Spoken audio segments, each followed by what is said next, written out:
Welcome once again to Lehto's Law. Here's Steve Lehto. Both Mike and Kevin sent me this story. So Steve, check this one out. It's kind of crazy. From ABC7.com, Stephanie Sierra wrote it. Hundreds of Amazon packages mistakenly shipped to a woman's home for over a year.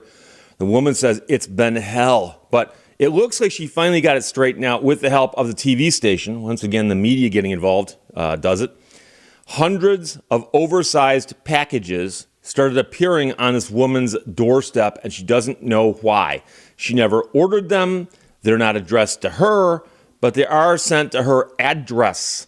She's from San Jose, and this scenario is linked to an overseas online seller who, as part of their return policy with Amazon, gave all these buyers her address and said, oh, you don't like this stuff? Return it to this address and we'll refund your money. So she's confused, the woman is, as to why these boxes keep showing up on her doorstep. And here's the deal. Apparently, they're car seat covers. So there's some company selling car seat covers on Amazon. They're not America, but they gave out her American address and said, well, return them here for some weird reason. So her carport is filling up with these things, and she's got piles and piles and piles. And she said if she's home and the Amazon things are being delivered by a shipping company, she'll refuse them. And she says, I've refused delivery on more packages than what you see here. But inside the package is a set of faux leather car seat covers from a Chinese online seller. The online seller's Amazon listing advertises a brand that sells seat covers, supposedly made to fit various makes and models of sedans and SUVs. But as you can guess from all the returns, the covers didn't fit. Consumers said they were forced to pay out of pocket to return them to the company's return center, which is this woman's house. One person commented online, "Why haven't I received my refund? Was sent through UPS 3 weeks ago." Well, of course, it's because UPS brought them to this woman's house. So they're just piling up in the woman's garage. And the online seller did put her address on the return labels. And so here's the weird part. I've returned one or two items to Amazon. I've used Amazon a few times over the years. And I vividly remember about 3 or 4 years ago, I got a tripod. I ordered a tripod for a camera. I ordered a tripod from Amazon. I got it, opened it up, pulled it out of the box. It was broken. It was literally broken. Now, I don't know if it was broken when they sent it to me, but it got broken in shipment. But I went online and said, I want to return this item. They said, why? I go, it's broken. They said, no problem. Click here. I click there. They send me a thing that I can then print out. I put the thing back in the box, tape it shut, tape the label to it, and I walk it into, I think it's a mailboxes, etc. And I hand it to the guy, I go, it's a return for Amazon. And the guy goes, oh, okay, because it's prepaid. And he scans it, and I'm walking out of the building, and my phone dings, and I've got email.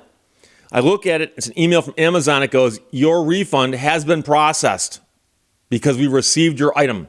Now, they hadn't received the item physically where they are, but it was in the system, and they counted that as them receiving it. But then again, that was being shipped back to Amazon because that had been bought directly from Amazon. There's a lot of sellers on Amazon who are actually third parties. They're not Amazon. They've just got permission to, put stuff on Amazon's platform. Amazon gets a slice of every sale. But of course, Amazon says you got to follow certain rules when you sell things on our platform. And so when you order something like this in this story, you order it through Amazon. The order is shipped to you from somebody else. So when you return it, it goes back to who you got it from. And if it came from China, you've got issues. So oftentimes, what it costs to return is about more than 50% of what they paid for it, this woman says. Plus, these consumers aren't getting their money back because apparently the company that's doing this to her won't refund the money till they actually have these things back in their possession, which makes it kind of odd that they gave the wrong address for so long to so many people. So the woman contacted Amazon, she says countless times, to try and resolve this, and she filed 6 complaint tickets. And she's been told, oh, don't worry, it'll stop. Never stopped. She's even offered a $100 Amazon gift card, So each month they keep coming. At one point, they're piled up in her driveway. They're piled up on her doorstep. And at one point in time, she's actually concerned about her safety and her mother's safety because she's got a mother who's 88 years old and has to make it through this minefield of packages. So she says at one point in time, Amazon told her that she needs to get rid of the packages herself or take them back to UPS or FedEx or maybe the Postal Service, like whoever sent them, because these are probably coming from more than one carrier. And she says, why is it my responsibility? So after the TV station got involved, KGO asked Amazon what they're doing to resolve this and what process they use to determine whether or not companies selling their platform actually follow the rules. The tech giant said, we'd like to thank KGO for bringing this to our attention. We've apologized to the customer and are working directly with her to pick up any packages while taking steps to permanently resolve the issue. And so the good news is that somebody showed up and removed all the packages.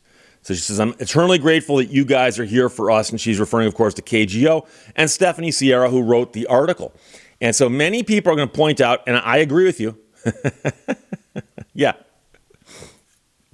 I'm agreeing with you, and you don't even know what I'm going to say. But you do, of course. Someone starts mailing stuff to you and you don't want it. You're under no obligation to safeguard it and hang on to it till someone else comes and gets it. Did they ask for permission? Did you promise to do that? No. The stuff just shows up. I jokingly told Mike, who's a good friend of mine, one of the two people who sent this to me, although Kevin's a good friend also. But I said to Mike, I said, I would have just, as soon as it showed up, hauled it to the curb.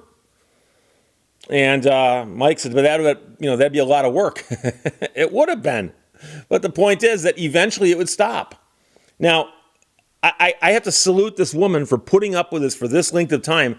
Apparently, she hung on to all the packages until Amazon came and got them and then let Amazon deal with it. But of course, it filled up her carport and clogged up her porch, and there are piles of these things all around. She didn't have to do that, but she did. She did. So I'll salute her. But I'm going to tell you right now, if this had happened to me, I would have just said no. Every time one shows up, I'd haul it to the curb and leave it there. It would take care of itself eventually. And could anybody complain and say, oh, hey, you were supposed to take care of that? Why? Says who? And, we've talked before about the concept of duty, D-U-T-Y, your duty to somebody. And there are some situations where a duty arises by your role in society or various laws create duties. If you want to drive a car, you've got a duty to drive safely and carefully. If you're a parent, you've got duties to your kids, right? If you're a person and stuff just gets delivered to you without you asking for it and it's not yours and someone else is screwed up, to whom do you owe a duty? If you can answer that question in the affirmative, I'm all ears, but I don't think you do. Especially the stuff is addressed to someone else at your address. Clearly, it's a mistake that's not your fault. And, an argument could be made that she could have put these things someplace and said, I'll give them back as soon as you guys pay me for storage. I mean, that would make just as much sense. So the fact that she actually tolerated this for the length of time she did, I salute her. But I she's a better person than I am because I wouldn't have done that. And I have a sneaky feeling the vast majority of people watching this video are going to say, Steve, I agree with you. I would have just started hauling to the curb also. Because, hey, one or two, sure. Hundreds, no. So Mike and Kevin, thanks for sending that from abc7.com. Stephanie Sierra wrote it. Questions or comments, put them below. Let's talk to you later. Bye-bye. Thank you for watching Lehto's Law. In case you were wondering, I am, by definition, the best version of myself because my operating system is always updating.